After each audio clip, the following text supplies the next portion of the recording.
Hey guys, we're up to 6G, which is solving cubic inequalities. Now we have done solving quadratic inequalities before, and to do that we needed to follow these steps here. I'm not going to read it out for you because you can read. Um, what we might do though, before we solve any cubic ones, we might do a couple of quadratic ones just to jog your memory a little bit. So as it says here, we need to sketch the graph and then determine the x values that satisfy the inequality. Now I'm going to translate this a little bit. It says solve the following inequalities. We're solving for x. X is the only unknown there. But it's saying when is the curve, so our parabola, when is the curve less than the line y equals 0? Because y normally goes there, isn't it? So when is the curve less than y equals 0? Let's sketch the graph and then come back to that. So this one's a factorized version. Your graphs can be really rough here as well. They're just a little bit of quick working out. You don't need to find your turning points either. You don't need to label everything nicely either. That one's going to be -1, and there's going to be another one at -2, and that's the way our parabola shapes. Now, what it's asked is, when is the curve, that's the curve, less than the line y equals 0? The line y equals 0 is along here, isn't it? So when is this curve lower than that line? I'm just going to colour that in a little bit. So this curve is lower than that line in this bit. So let me just colour that in a little bit because it's the part that I'm focused on. So because we're solving for x, we want the x values of this shaded bit. We want the x values where the curve is less than y equals 0. See how the x values go from -2 all the way to -1? So that's our answer. So our answer would look like, you could show it in a couple of ways. You could do it like this. So x has to be less than -1, and also -2 has to be less than x. So that could be one of the answers there. I might just leave it as that. Let's just keep putting our answers in that way. You can put it in like your interval notation as well, but for now I'm just going to leave it there. Actually, you could say, I'll use the other one as well. So or x could be from -2 to -1, and it can't include those ones because at -2 and at -1, x is equal to 0. See how it's equal to 0 there? And it's equal to 0 there. So that's not less than because it's equal to. All right, so you can have your answer as either of those ways, whatever you like. Let's do another quadratic. So this one here is slightly harder, only for the reason is it hasn't been factorized yet, so it's harder for us to see where that curve's going to go. We have to put that extra step in. So let's factorize it first.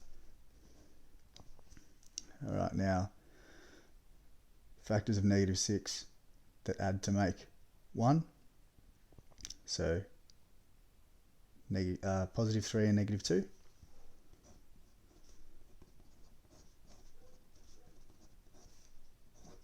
There we go. So those two are the same thing. It's just factorized. Now we want to sketch that graph.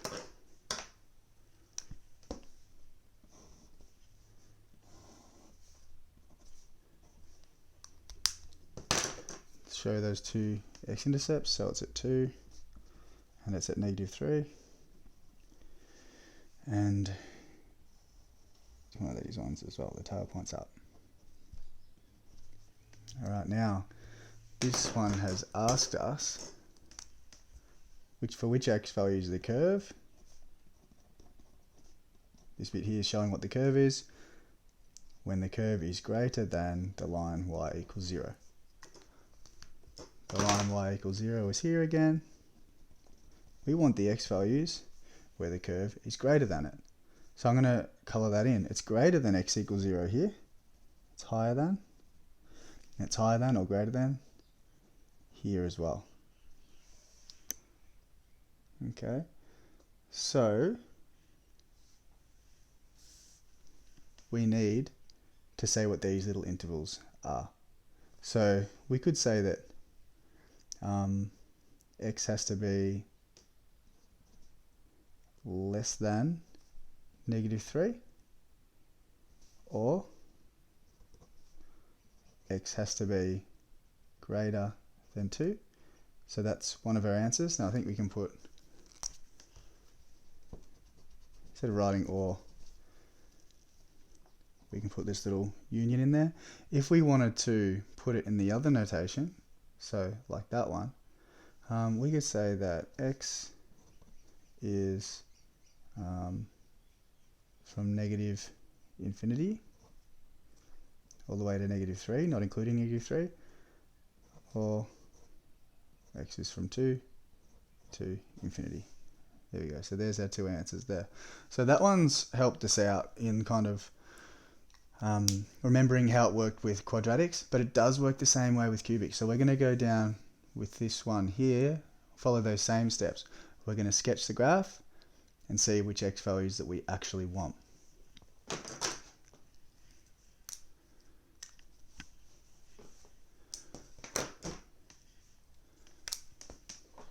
All right. So we can sketch it by looking at what the x-intercepts are going to be, because we practiced this last exercise. So I've got one at -1, we've got one at -2, and we've got one at +4. And if we expand this out, the coefficient of xq is going to be positive, so the tail is going to be pointing up.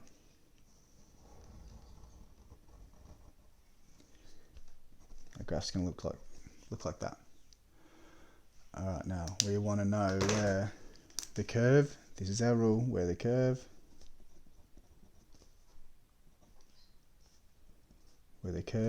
is less than or equal to the line y equals 0. Again, the line y equals 0 is here.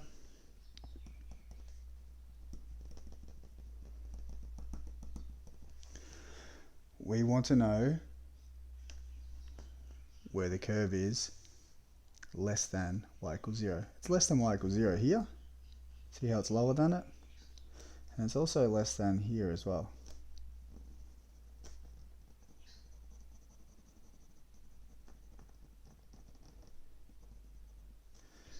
I'm going to redo that, that's -1. Alright, so we just need to say what those x values are. So we can say that x is going to be, I'll just use this sort of notation now. X is going to be from -infinity, because I'm looking at this section, from -infinity, and then it's going to stop at 2.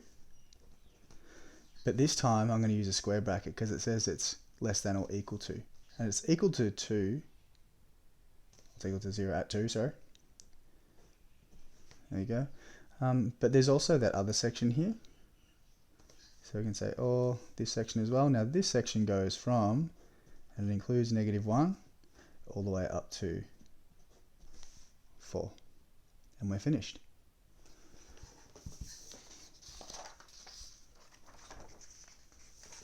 Now I've got a couple more examples.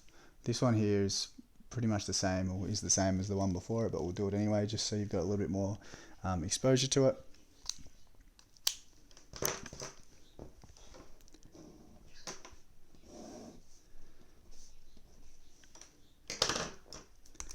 Put my x-intercepts in.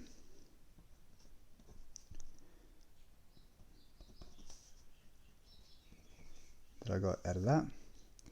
If I expand this, it's going to be positive x to the power of 3, so the tail points up. Doesn't matter what the y-intercept is. In this case, this is just some rough working out. The y-intercept doesn't help us at all. We want to know where this curve, which is that, is greater than the line y equals 0. The line y equals 0 goes along here. The curve is greater than that line at this shaded part.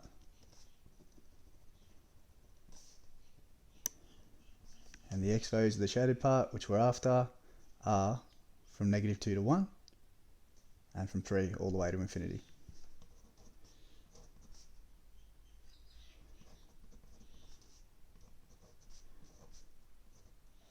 includes 3. We go done the exact same way as we did before. Now this graph with E, it's going to look different, isn't it? Because this one has that x to the power of 3. So that same factor is repeated 3 times. So that means it's not going to look like these graphs. It's going to be more like that. It's going to have that point of inflection just there. All right, now let's set that graph up. Hopefully we can see that this is just the real basic one, except it's been moved up 1 unit. So if we wanted to put it in that other form, it would actually look like this. Our A value at the front is 1. This is x plus 0 to the power of 3 plus 1. Hopefully you can see that these two, or I'll get rid of that y.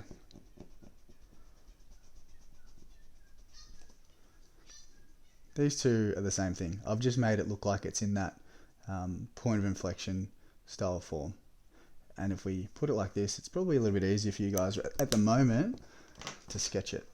So I'll sketch it here.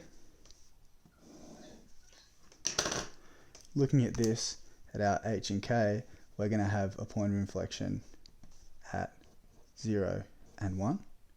So that we can say that that one's there. And there's no negatives out the front over here, so we're going to have this sort of shape. The tail's going to be pointing up. Awesome. Now, I should show where that is. Now it said, where is this curve? We've shown this curve. Where is that? Where is it less than or equal to 1? Now that means the line y equals 1. So the line y equals 1 is actually here. We're not looking at y equals 0 anymore. We're looking at y equals 1. So where is the curve less than or equal to y is 1? Less than or equal to y is 1. Less than is here, isn't it? We want these x values, and it hits it right at that point there. So the x values that we want are from 0 all the way up to infinity, because as we go along here, as x values, it's still above it. It's never going to go below it. So 0 is our lowest. It includes 0 because it equals 1 at x is 0. It keeps on going to infinity. And we're finished with that one as well.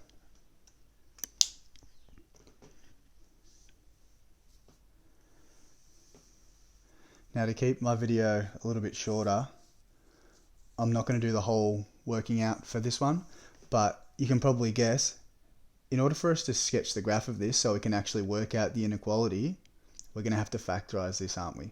So this is something that we've done a few times recently. You feel like, oh no, we have got to do long division again. Yeah, you do have to do it again. Sorry. It is important that we practice it because it will come up a little bit. It can be really important, but I'm not going to spend all that time in this video now because you can go back to previous videos, or if you're really struggling, make sure you ask me on our team.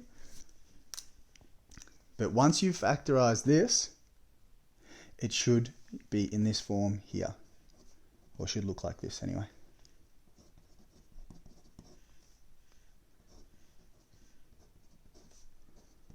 Alright, so you're going to go through the process to factorize this to get it into that form, and then we'll be able to sketch that graph to solve the inequality, which I'll do right now.